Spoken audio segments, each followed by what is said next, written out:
Episode 2 of What If I Told You That You Drivers Have a Superpower? This is also in response to a quote that I got on the first edition of this.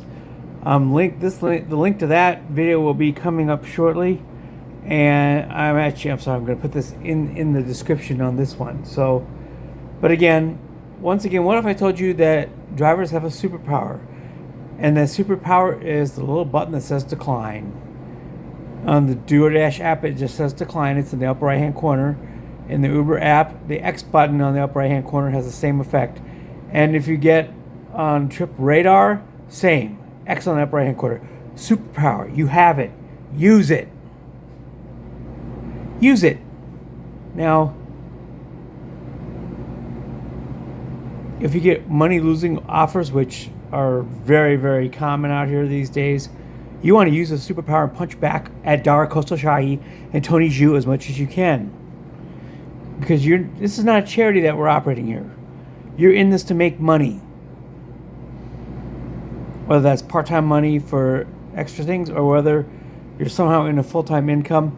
Speaking of which, the comment on the original version of this subject said, or you can go out there and get a real job.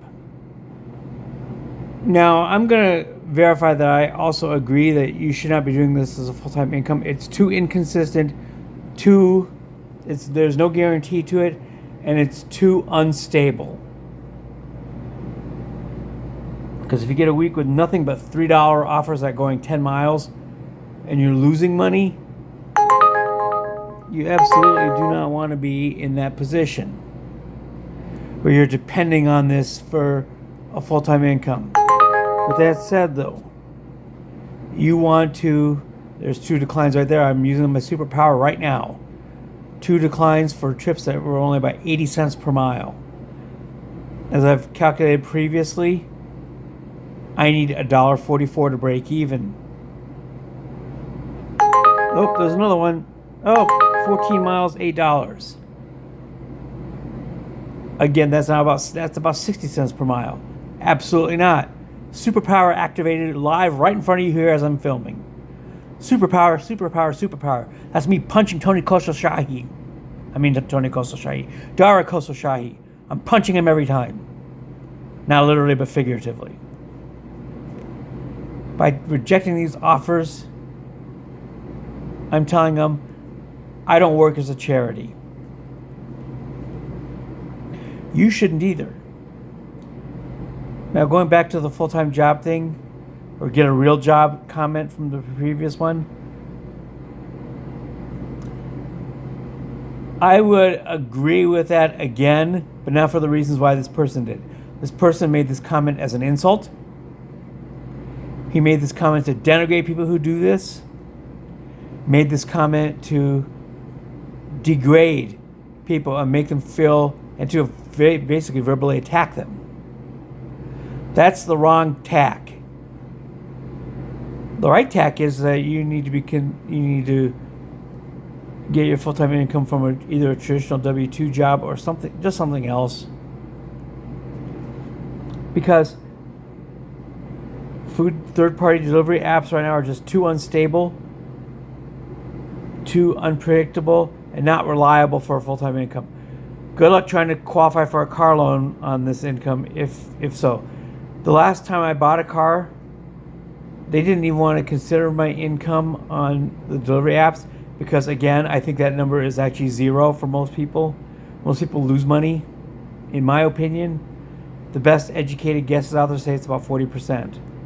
But you don't want this to be your only income. Okay? But your superpower, while you're doing whatever you're doing out here, is the decline button. You're not doing this for free. And this is also in response to people who say that, oh, we need to unionize. We need to go on strike. Well, guess what? This is not a traditional W-2 job, so there's not going to be a traditional action that would work. And here's why. I can predict what would happen in a driver strike. It's been attempted before with predictable results. What happens is if a few drivers stay logged off for the day, They don't earn anything. They take themselves out of the game entirely. Guess what happens next? The desperate drivers will come in there and take the jobs for them instead. DoorDash and Uber Eats are not hurting when this happens at all. Their deliveries still get made. Everything still gets done. But the people who are falling for the folly of a strike, they're the ones hurting themselves. Why not just use the decline button and send a message to them that way? Because that's a lot more effective if they have to continue to farm out these requests to multiple drivers who don't like no-tip orders that are stacked on the regular ones, by the way. That's common. Why go through that? Why put yourself at that risk when you can just hit the decline button? It's easy. You've watched me do it twice in this video already. Hit the decline button. It's your superpower.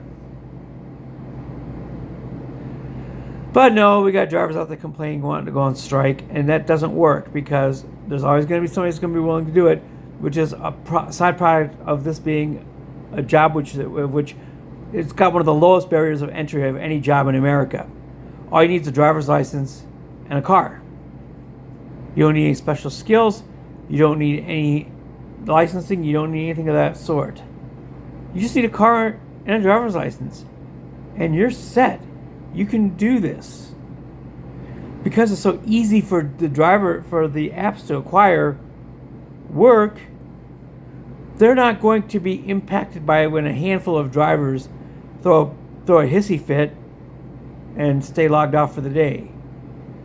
Because then other drivers are just going to jump in and say, ooh, more for us.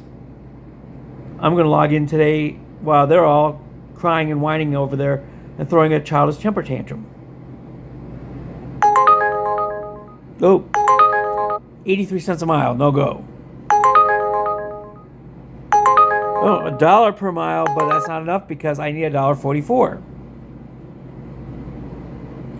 Again, it's another money-losing trip. I'm using my superpower just for you guys. And don't tell drivers to get a real job. That's the wrong answer. Insulting people to get them to change their mind about what they do for full-time living does not change anything. Explaining to them why they shouldn't do it is the right thing to do. So, again, what if I told you that the climb button is your superpower and that you shouldn't be insulting drivers, telling them to quote-unquote get a real job? It's just a job that's unstable, unpredictable, has no benefits, by the way. No expense reimbursement like W-2 employees get. So just stop insulting other drivers and start using the decline button. Two far more effective ways of communicating your message. So that's it for today. Again, this is episode 2 of What If I Told You You Have a Superpower, and it also includes What If I Told You Stop Insulting Other Drivers. Much more effective ways of achieving both. I will see you on the next go-around, and as always, peace out, homies.